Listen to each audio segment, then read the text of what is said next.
这样也好，也不用与同胞姊妹争宠。他可占尽6宫荣宠。娘娘，倒是连累你，陪着行尸走肉一般的我，困在这深宫中。不要这么说。当初是嫔妾自动请愿，追随照顾娘娘的。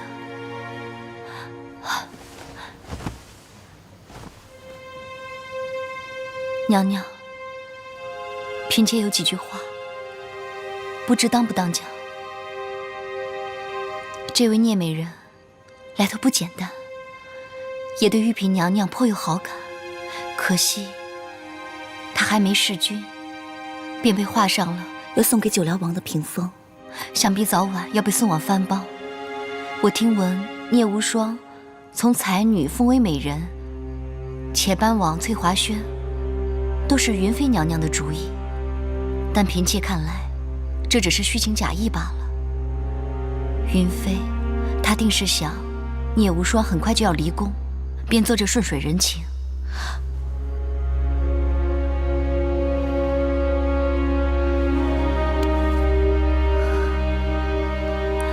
云妃不喜欢的人，我们也不要招惹。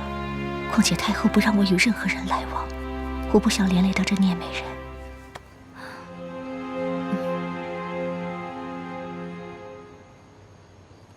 皇上，累了吧？喝杯茶，休息一下。要送往九辽的贺礼准备的怎么样了？回皇上，全都不差，一切皆是按您的意思办的。晌午，太后娘娘也来过了，另外云妃娘娘、淑妃娘娘还有宝婕妤，也都派人来探问过。看来，而今整个后宫之人，都日日盼着这个屏风送到九辽啊！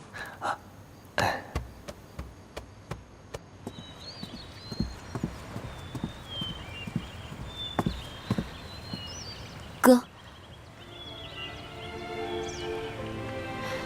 你今日要见我，是为了九辽之事吧？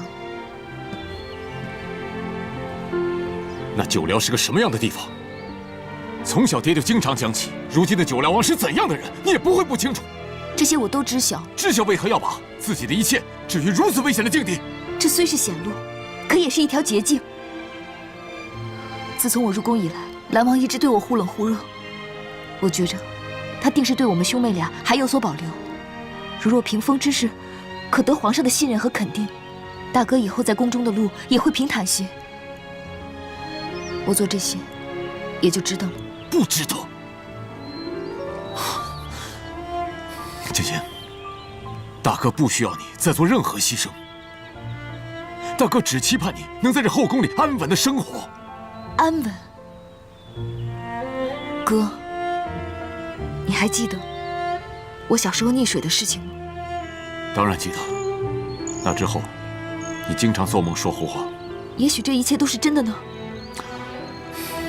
也许我的命运就是为了辅佐2位君王，最终到九辽去。九辽对离国一直虎视眈眈，倘若我真的可以辅佐九辽王打下离国，推翻离王的暴政，杀了顾秋红，这不是也是另外一种报仇的方法？而哥可辅佐蓝王统一南北，再灭九辽。到时大哥可以把南方的富族带到北方去。若父亲泉下有知，也会原谅女儿。芊芊，哥，不必说了。有我画像的屏风，也已在送去九辽的路上了。剩下的，只能听天由命了。你怎还与小时候一样啊？认定了之后就不会改吗？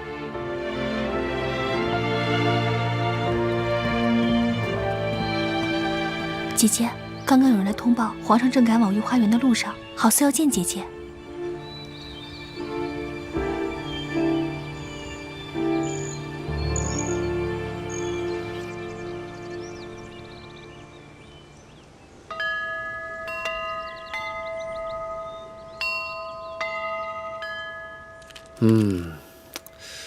这翠华轩住的习惯吗？多谢皇上关心。这南方的吃穿用度，比北方精致多了。比起亡命天涯的日子，在兰国已经很好了。习惯就好。若有任何不满，别放在心里。有什么话想与朕说的吗？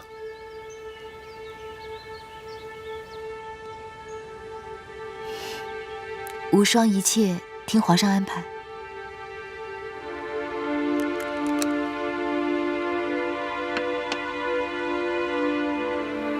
你这荷包，朕好似在哪儿见过，很眼熟。可以给朕看看吗？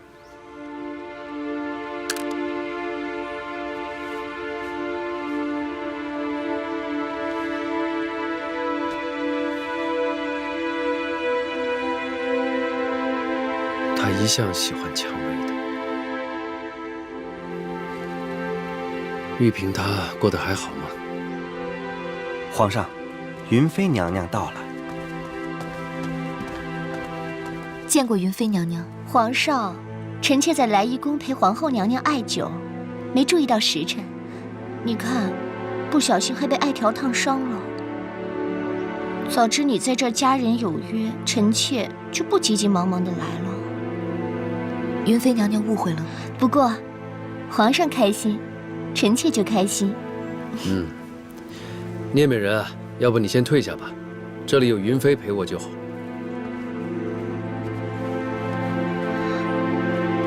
诺。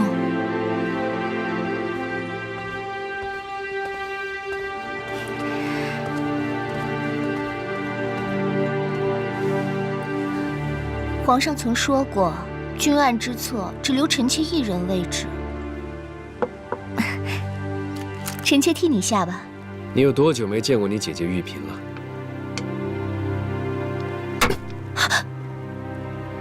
玉嫔是你的孪生姐姐，你们本应骨肉相连。看来朕真的是太宠你了，你连跟姐姐的点滴亲情都给忘了。在臣妾心里，时时刻刻惦记的只有皇上一人。天地间万物中最大的力量就是爱，你只要给你的姐姐多一份关爱，比起太医署任何一道善药都管用，你明白吗？是，臣妾知错，皇上，臣妾定牢记于心。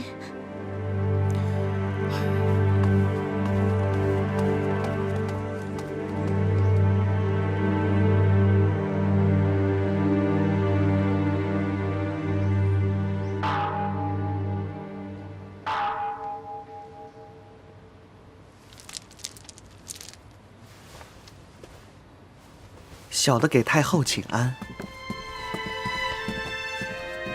紫微宫最近是不是耐不住寂寞了？什么都逃不过太后的法眼。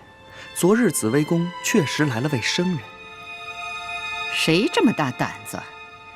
不晓得那是哀家的禁地吗？就是那位新晋得宠的聂美人。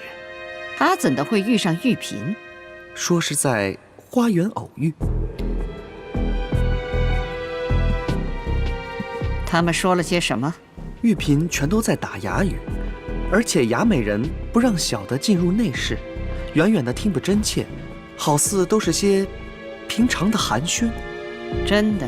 小的不敢欺瞒太后。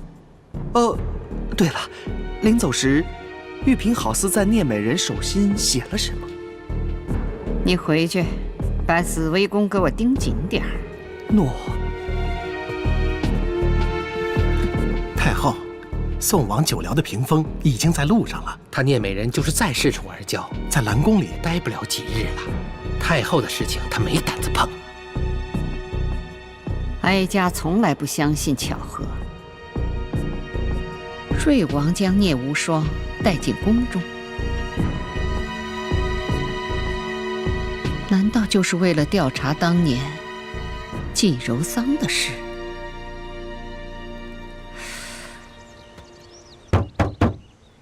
玉嫔娘娘，这紫微宫真是奇奇怪怪的，哪有大白天闭门谢客的道理啊？许是身子不舒服休息了，或是出去了吧。回宫吧。聂美人，玉嫔等你多时了。玉嫔娘娘，你怎的来了？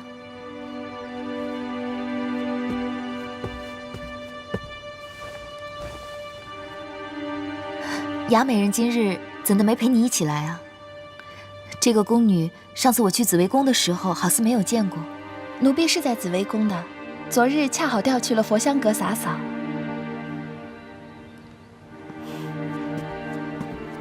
这是玉嫔娘娘特意送给聂美人你的。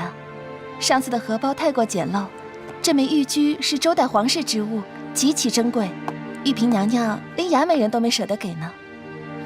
这么珍贵的礼物，我怎的好收呢？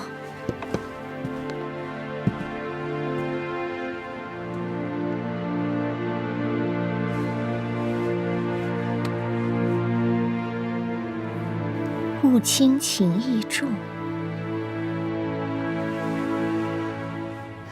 这东西这么难得，倒不如赠予你的孪生妹妹云妃娘娘吧。相生如同陌路，人生难得一至亲，发之于外。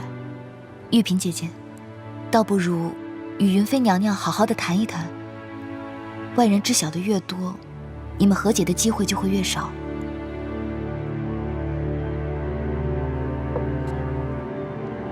姐姐到底同他说了什么？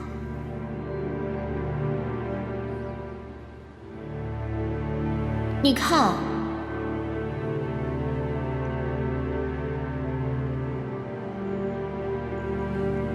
玉嫔娘娘，若你是想交一个朋友，而不是盟友，翠华轩的大门永远为你敞开。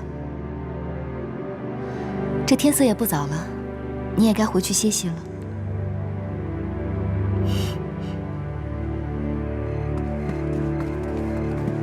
娘娘，聂美人可有把你当做玉嫔？这个聂无双心思太深，本宫猜不透她的用意。玉嫔娘娘，请留步。这是聂美人嘱咐奴婢送与娘娘的，玉琚物归原主。这烫伤膏是给娘娘治手的。奴婢告退。娘娘，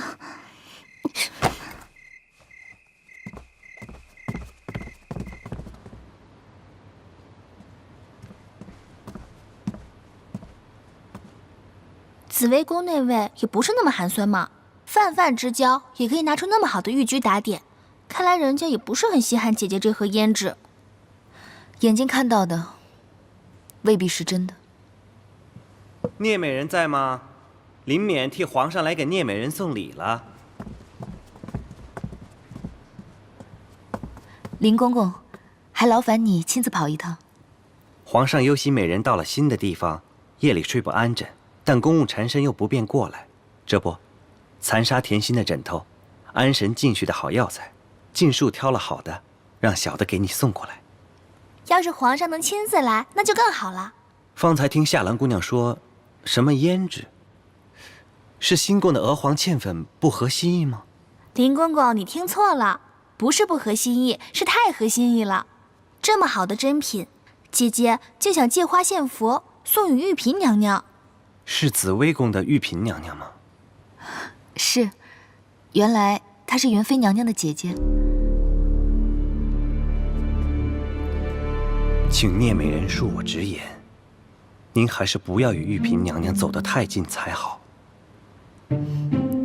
是怕我开罪云妃娘娘吗？不，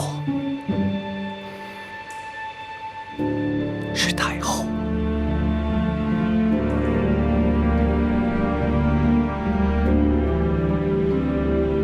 姐姐，姐姐，怎的了？看把你高兴的。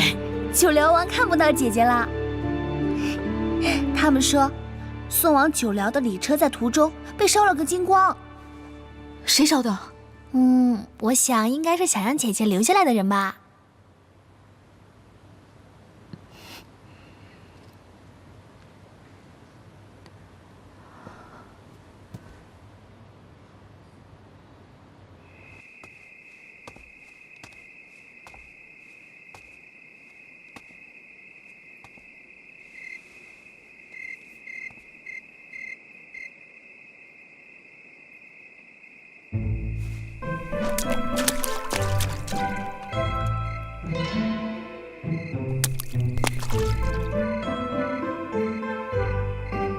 谁？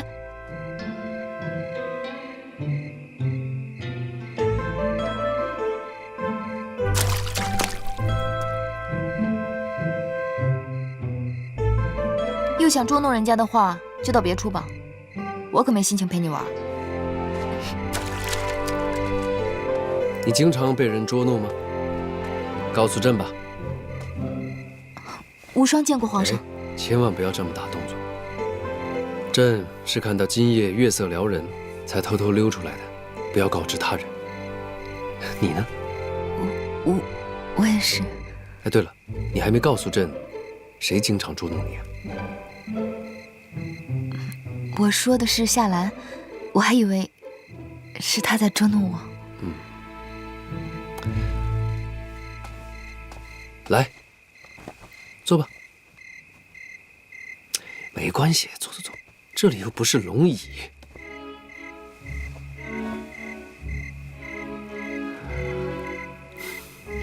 原来皇上也会打水漂啊！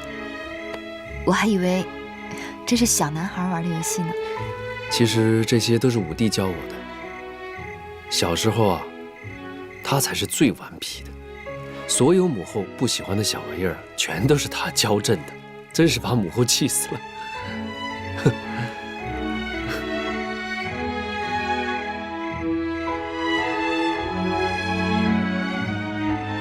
你有心事啊？没有啊。来，朕带你去看点东西。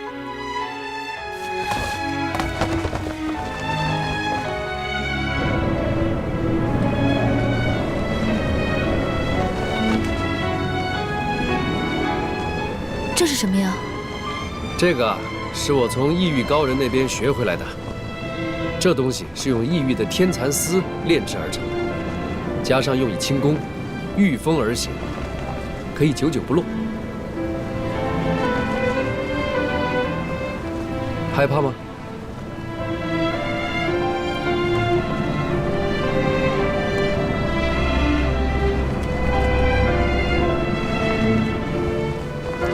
你看，那边就是你住的翠华轩。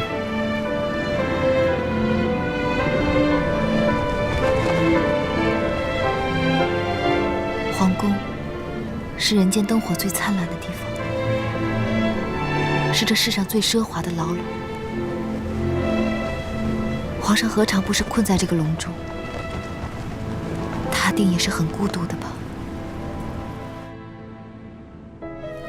朕从小就未离开过这里，一直在这宫中长大。朕的父皇告诉过朕，权力越大，失去的越多。皇上，这四面高墙，关注的是人，却关不住人心里的梦。梦啊，朕的权力和财富不就是大家追求的梦吗？有什么比这个梦更有吸引力的？能和相爱的人在一起，过平平淡淡、普普通通的日子。看来你与后宫其他的女子追求的东西不一样。皇上，朕的父皇同朕说，在这里，我们不是君臣，而是父子。朕此刻同你在一起，我不是皇上，我是我。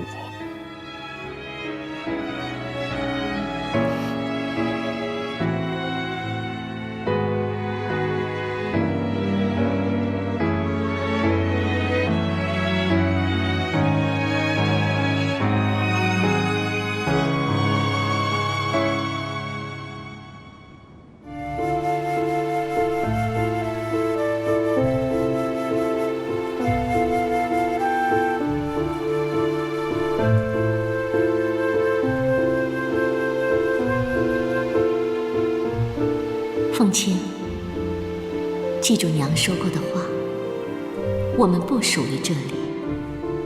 将来你长大以后，不要让自己爱上任何人，那会成为你的软肋。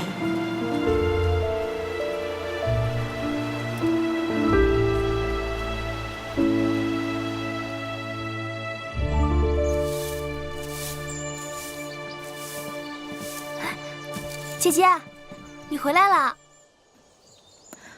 这是什么？哦，奴婢也正奇怪呢，一早上起来就发现这个了，还以为是姐姐差人送过来的呢。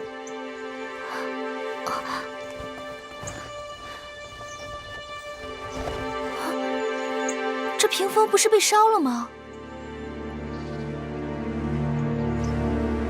送往久辽的礼车起火，这下聂美人不必担心离开兰宫了，可以好好欣赏这兰宫的春夏秋冬。无双也听闻了此事，皇上已差人准备了新的礼车，只不过那里面再也不会有美人图屏风了。那个屏风，现下应已送到翠华轩了吧？无双今早见到了，不知皇后娘娘可知，这是否是皇上的旨意？你就当是本宫送给聂美人的吧。坐吧。云乐这孩子啊，总是给本宫出难题。前几日他吵着要骑马，又怪宫中没有合适的马鞍。薛碧心细，让工匠连夜赶制了一副出来，可他又不愿意收了，让本宫替他归还回去。聂美人，皇上只有云乐这一个同胞妹妹，眼见她也不小了，本宫晓得素日你与她走得亲近。云乐可曾向你提及过她未来的亲事？云乐公主单纯，但正值豆蔻年华，情窦初开，对爱情自然是有所期待的。薛碧是薛家的大公子，打小就喜欢云乐。论家世地位，薛家在兰国也是数一数二。这门亲事可谓天作之合。薛碧？是啊，他们从小便相识，也算得上是青梅竹马，就如本宫与皇上一样。恕无双直言，公主好似并不钟情于薛碧。是吗？云乐公主心中的确有一人，但不是薛碧。不过，无双答应过公主，替她保守这个秘密。云乐心里有谁并不重要。整个兰国最适合这门亲事的只有薛碧一人，单这一点就够了。可是，两个并不真心相爱的人在一起，这成婚后如何能找到幸福呢？婚姻嫁娶务必要门当户对，只有合适的婚姻才有幸福。至于你说的真心相爱，他们成婚以后自然有一辈子的时间可以用来相爱。爱情只是水中月，镜中花。无双认为，两个人相爱过，即便最终不能相守，这期间的朝思暮想、患得患失，才是爱情的本身。爱情是一辈子相知相守的基石，是最终的苦尽甘来。真的会有这种感觉吗？爱情是寻常百姓追求的梦吧？本宫母仪天下，与俗世女子本就不同，也不需要这些。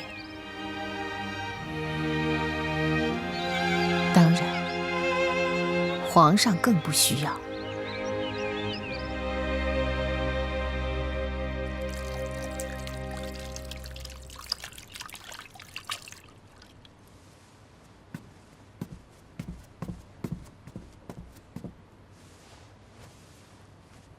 聂美人为何如此拘谨？无双从未想过，能与太后同桌而食，不禁惶恐。久辽礼车被烧，画有聂才女的画像始终没有送到久辽王那儿。看来聂美人与我们兰国的缘分是剪不断的。是无双没这个福分，为兰国出使效命。既然留在宫中，就得守宫中的规矩。后宫众妃以皇后为首，都以哀家的喜恶行事同哀家相处。多谢太后提点。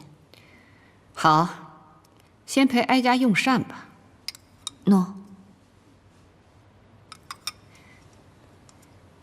聂美人，我记得原先你有一条很特别的项链，为何今日没有佩戴在身上？这是瑞王看中的东西，为何太后会好奇呢？回太后，那宝石的绳结坏了，交给婢女去修补了。此宝石一看就是非凡之物。哀家记得瑞王小时候也有一件差不多的宝物，该不会是……太后误会了，这宝石从小陪着无双一起长大，无双不知，原来瑞王也有一个类似的宝物啊。你是瑞王带来的人，以他的心性，把宝物赏给你，不是稀奇事。你没有必要向哀家隐瞒。无双没有隐瞒，说的全是实情。无双5岁的时候，随父兄一同去游湖，失足溺水，在水底被一个如仙女一般的女子拉了回来。当我被救时，我的手里就已有这个宝石了。你5岁是哪一年？是癸酉年。癸酉年，那不就是瑞王生母逝世的那一年吗？你还记得是几月几日吗？无双记得，应该是端午的前一日。不可能，怎么可能会是同一日？果真是妖孽的化身。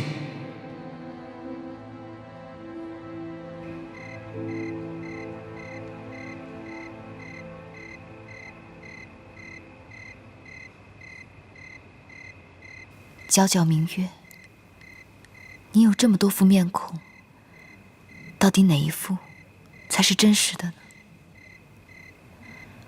这宫里，人心要比这明月更莫测。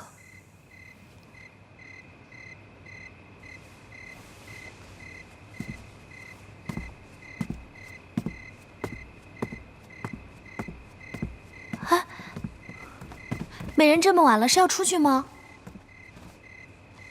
许是今晚太后宫里的食宴太过美味，一时贪多，有些积食，定是要去活动一下才好。替我点一盏灯吧。还是奴婢给姐姐引路吧。不必了，今晚月光皎洁，我正好一个人去花园走走。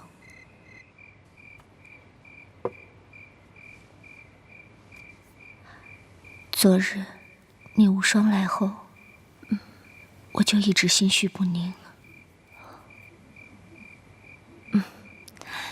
娘娘，你想多了。聂美人来过，见此无人，她都回去了。娘娘用心良苦，是不想让聂美人沾上是非。这个后宫，哪个后妃不是互相掐线呀？恐怕再也找不到像娘娘这样宅心仁厚的人了。哀家才是那个宅心仁厚的人。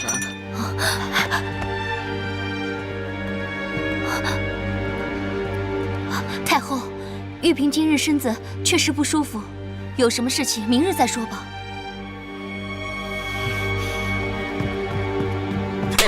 太后处置玉嫔，容你多嘴！来人，带走！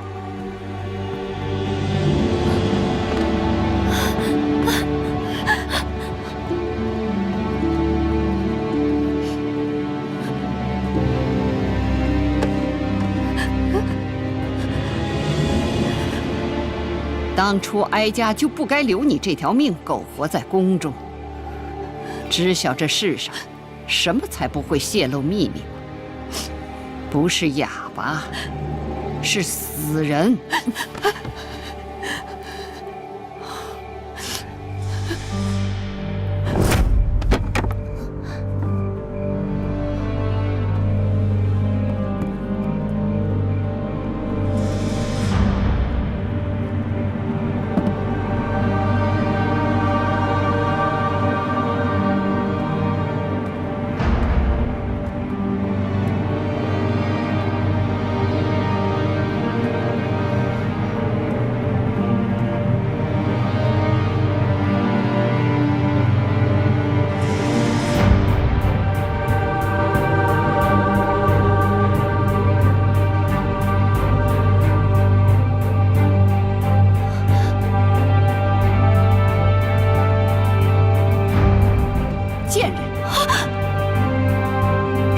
让你进来的。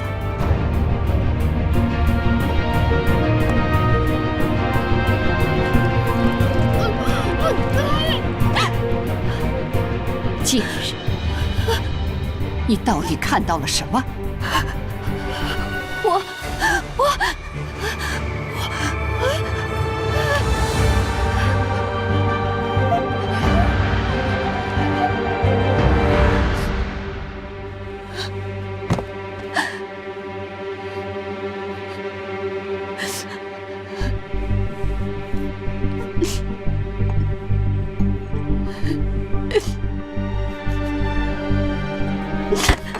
想死是畏罪自杀吗？哀家问你，聂无双找你干什么？你又跟聂无双说了些什么？真的没有？你知晓哀家为何不让你死吗？是因为哀家有办法让你活着比死更痛苦。哀家无论你当年在上元宫是否看到了什么，只要你敢告知他人，哀家就会让云飞和你一样，生不如死。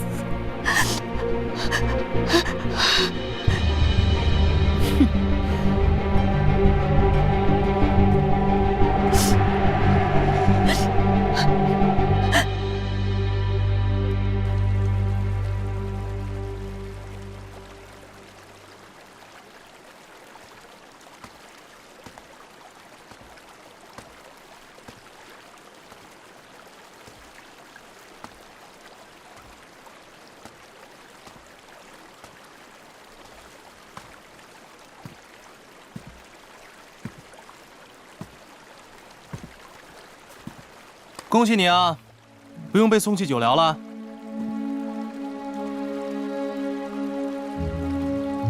你怎么一个人来这儿了？没什么，吹吹风，让自己清醒一下。你呢？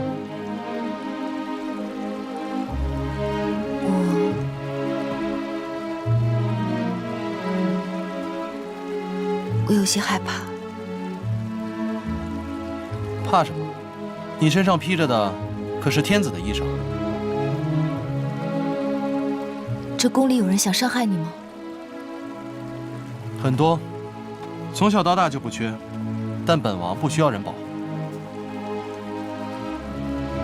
那宝石到底跟你有什么关系？你是在打听我吗？太后今日召我去上元宫，问我井上宝石的事情。我推脱说拿去修绳子，我总觉得这件事情有可能会伤害到你。如果我死了，你会想我吗？你别胡说！别在我离开后才对我好，那是没有意义的。在这宫中，可怕的事情还多着呢。只手遮天的丑事，你想都想不到。你见过有人为了争宠而不惜戕害性命的吗？你见过有人为了让自己的子嗣独大而设法要除掉其他的皇嗣吗？你见过把人称作妖妃活生生推进江中的吗？你见过一个5岁大的孩子每天都要应付这些埋伏跟暗杀吗？我明白你说的这些，但是我相信总有一日，我们心中的仇恨是可以释然的。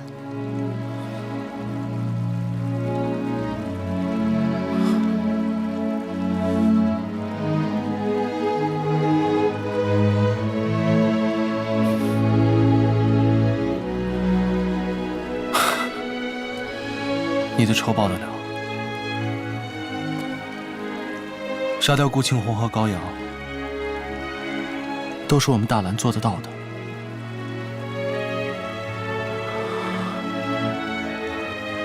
而我的仇，永远报不了，因为我的仇人就是皇上的亲娘。这世间对我最好的人就是皇上，我三哥，总有一日，他必须在我和太后之间做个选择。不会的，皇上是不会伤害你的。人的一生都活在选择间，到头都是身不由己。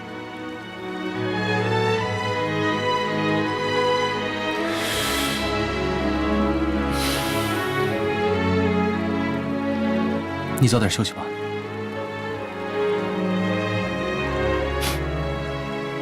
你身上披着三哥的披风，没有人敢伤害你的。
我怎么突然会说话了？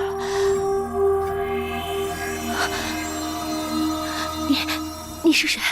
你不需要知道我是谁，你只需要知道，是我有这个能力让你张口说话，知道你心里在想什么，知道你最想要的是什么。怎么，你不相信我？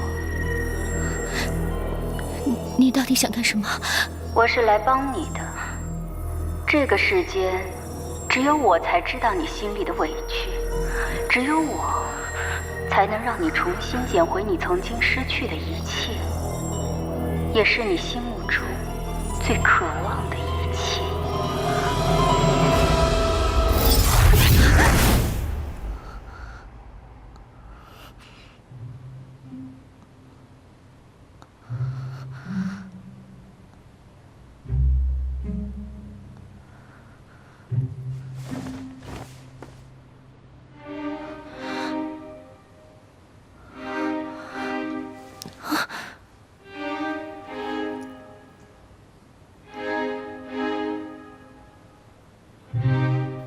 皇上，玉嫔爷也很久未见到你了。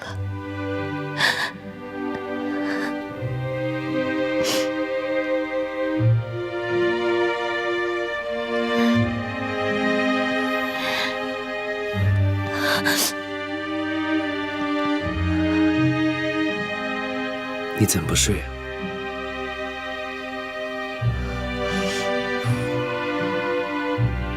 玉妃，你做噩梦了吧？快点睡吧。臣妾只是觉得，怕这是一场梦而已。再过一会儿，梦就醒了，臣妾就不在皇上身边了。皇上，怎么会呢？朕一直在，不要担心啊。